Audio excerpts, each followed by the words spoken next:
Hello, ladies and gentlemen, my name is Jacob Lickletter, and welcome back to the triumphant return of the Ultimate Doctor Who Marathon. For those of you that may have forgotten in my slight hiatus, this is the show where I take a look at every classic Doctor Who story, plus a bunch of big finish audio dramas, one episode a day, 7 days a week. And today, on the 7th of September, 2018, we are beginning the... Actually, I don't remember. The 4th? I'm pretty sure it's the 4th. We might be the 3rd. No, it's the 3rd. The 3rd story of Season 13, Tom Baker's 2nd season, Pyramids of Mars, Part 1. And let's be brutally honest, Pyramids of Mars Part 1 opens up just... It's amazing. Patty Russell's back in the director's chair, and I only mention that because you already get a flair for the direction, that you have a bunch of interesting angles, and the direction is playing up with reflections and things, and it looks nice. It looks really, really good. Partially helped because some of the filming, like exterior locations, are great. The Egypt set at the beginning is decent, nice, and it's cramped, so you don't... and cluttered, so you don't really get that problem.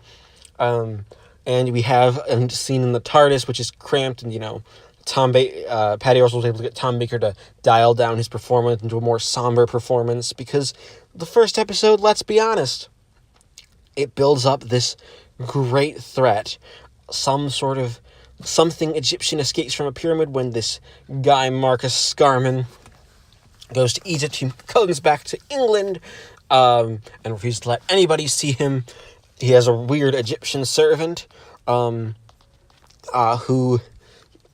gets killed at the end of the episode. He's also nowhere to be found. Like, his stuff is still in his hotel, all of his luggages, and this new guy's just been living in his house. It's a mystery. It's like, the first episode is a mystery. What happened to this guy? Where is he? What was with that jackal apparition in the TARDIS? Like, what is that? Why is it at the site of the unit HQ? Only, 60... Basically in 1910. We were in the early 1910s. 60, 70-ish years in the past. Not really, because we're going to have the unit dating controversy, which I will not give points away from this episode for, because... well, it just kind of happened, and it's one of those things that fans would rather like to forget, because... the unit dating controversy is dumb overall. It doesn't really contribute anything. But what we do have is some amazing performances from Tom Baker and Liz Sladen. They're playful with each other. They have a really good doctor-companion dynamic. And Sarah Jane actually gets to, sort of take charge, while the Doctor is sort of more morose and laid back. She talks to, Dr. Warlock and, Lauren Scarman, just as people, they get attacked by mummies. We have evil robot mummies. What the heck? This episode it's good at throwing out the questions for you to give us a setup, even though, let's be honest, not a lot happens in this first episode. But that's okay, because we're all setting up for the entire 4 parts. We've got, we have the idea of that this is Sutek, that there is a race of Osirans on Mars who are basically the Egyptian gods. So basically, if you know a little bit about Egyptian mythology, you know that Sutek is sort of, I guess, the most evil god would probably be the best to explain it, even if that is not necessarily the most accurate. If someone's a big Egyptology fan, please explain in the comments down below sort of the Egyptian pantheon a little bit, because I'm probably butchering it. But for the purposes of Doctor Who, it's a good start. We have a sarcophagus in Scarman's house. It's actually a portal to a mysterious location, probably Mars. Very probably Mars. Also transmissions from Mars that, that Lawrence Scarman is detecting, and with his new machinery. It's like one of those, yes, we just built this. The Doctor has, of course, an advanced model because from the future, and it's good. It's good like that. And the big cliffhanger is this robed astronaut in black, which you sort of think, could easily be confused for a god or a cult member. Basically says, I am the servant of Sutek. He needs no other. I bring Sutek's gift of death to all humanity. In an amazing voice. The voice is done by Gabriel Wolf, who is just a master at doing these deep voices. I'll go a little more on him later.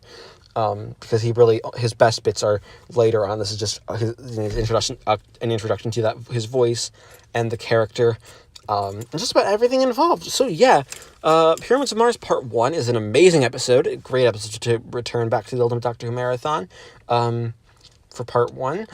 So I'm going to give the episode a perfect 10 out of 10. Alright, it is the 8th of September 2018, and I just finished watching Part 2 of Pyramids of Mars. And Part 2 of Pyramids of Mars continues the amazing streak that Part 1 left off on.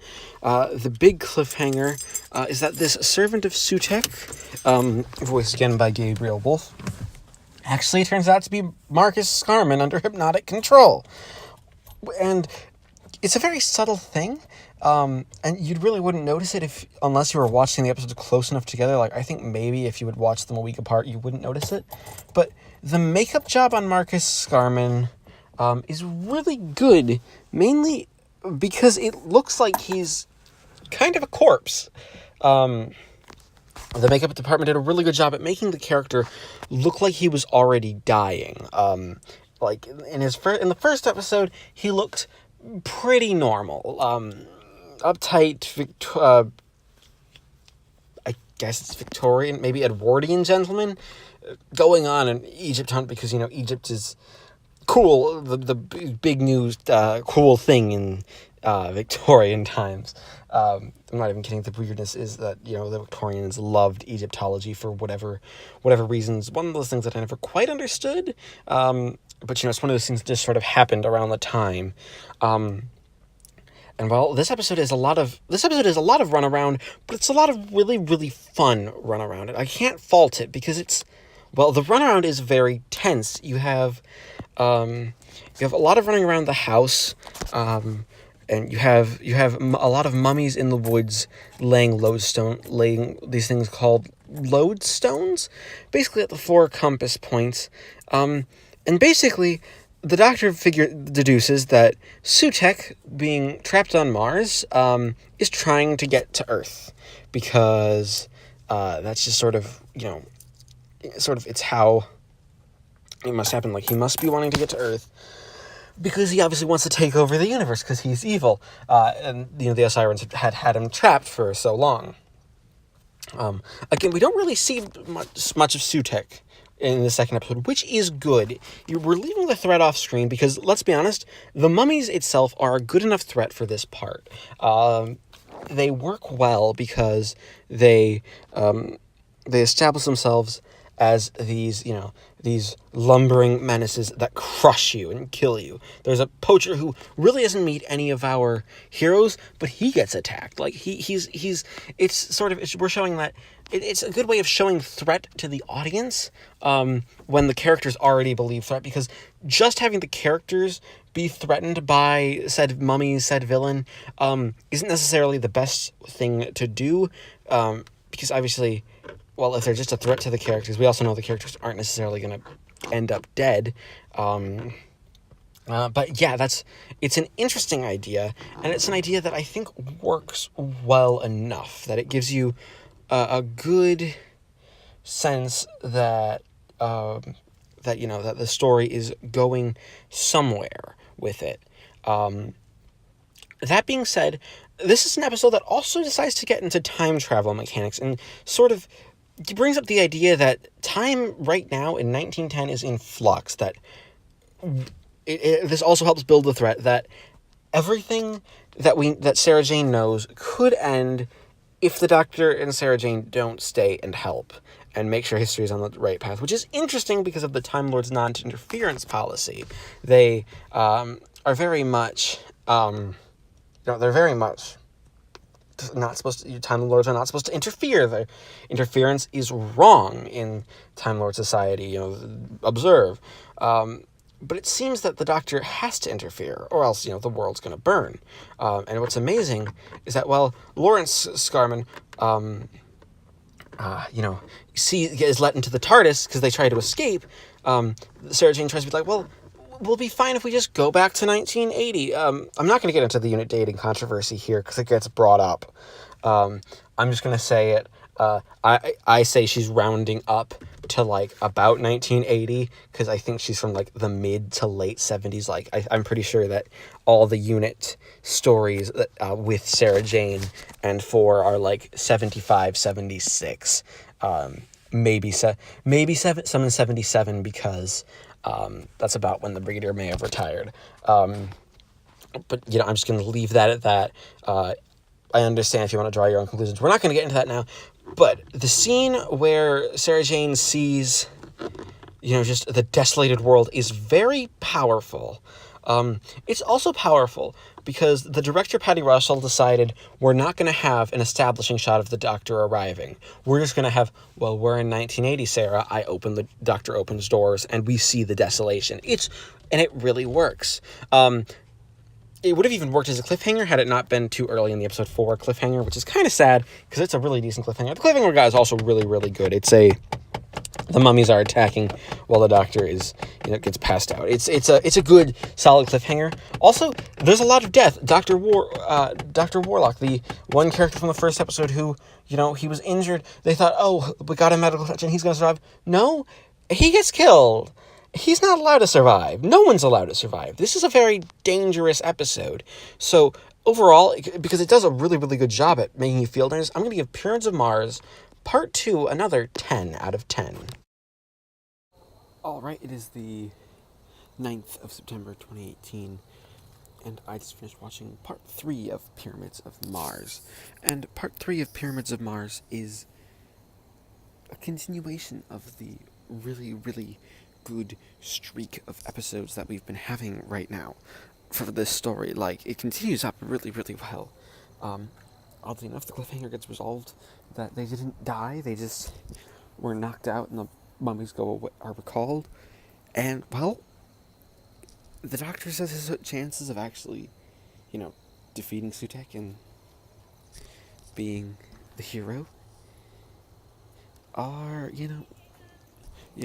destroyed, because the machine gets destroyed and the Doctor has no real way to save it. Like, seriously, that's the only thing that's stopping them, and stopping Sutekh from actually being the evil, mad god archetype character who, is going to destroy everything. And this time we actually get to see Sutekh, and the design on the character is very Egyptian. Very good at sort of doing the jackal-headed god thing, with the, just sort of, it's an evocative mask, which kind of works because, obviously, the Sirens are supposed to be aliens, but also they, have to be, they basically have to be, able to be thought of as gods, as Egyptian gods and as animal-headed gods, because that's how Egyptian culture worked. You also get some really, really touching scenes between Lawrence and, I guess, the servant of Sutekh that masquerades as his brother, because obviously his brother's dead through the entire thing. And you have this really touching scene where he tries to get Marcus to remember his childhood, as the very, very good person that he was, and he can't.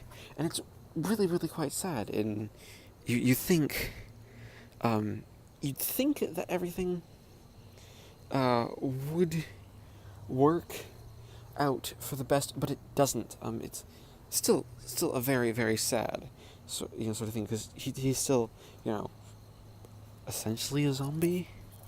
Like, that's really the best way to describe it. But, that really is just sort of the best way for everything to work.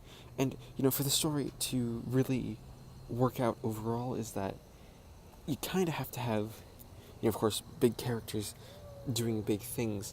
But what's interesting is that as the story moves forward, we sort of just focus on the Doctor and Sarah Jane as they figure out Sutekh has these keys at these common points, which we saw placed in the last episode. We get an explanation that they'll allow the spaceship, which is a glass pyramid, to take off, and it'll set Sutekh free.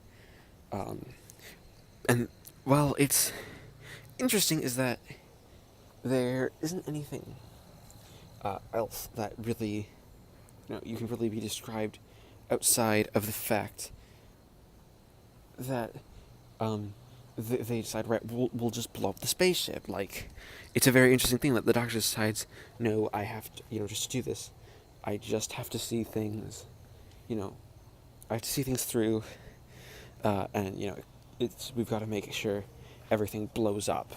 And I'm, for one, enjoy stories that end with an explosion, but, it's one of those things, that you just sort of have to have,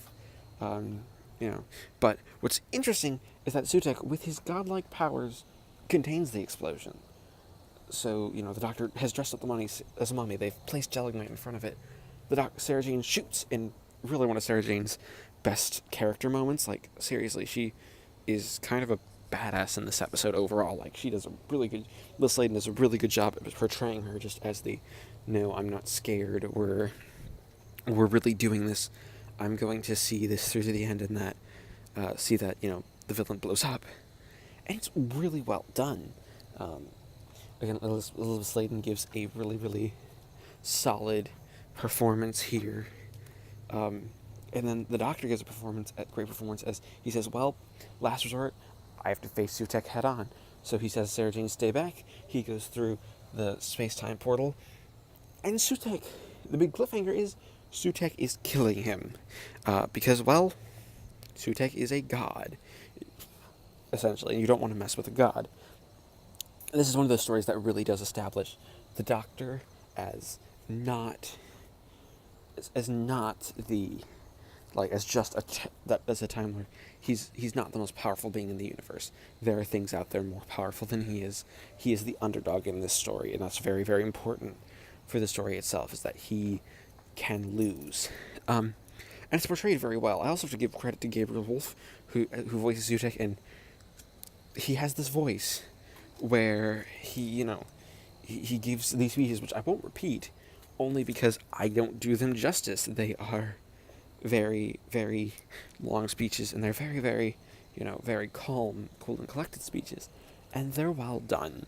So overall, I'm going to give Pyramids of Mars Part 3 another 10 out of 10, because it's just another solid, amazing episode.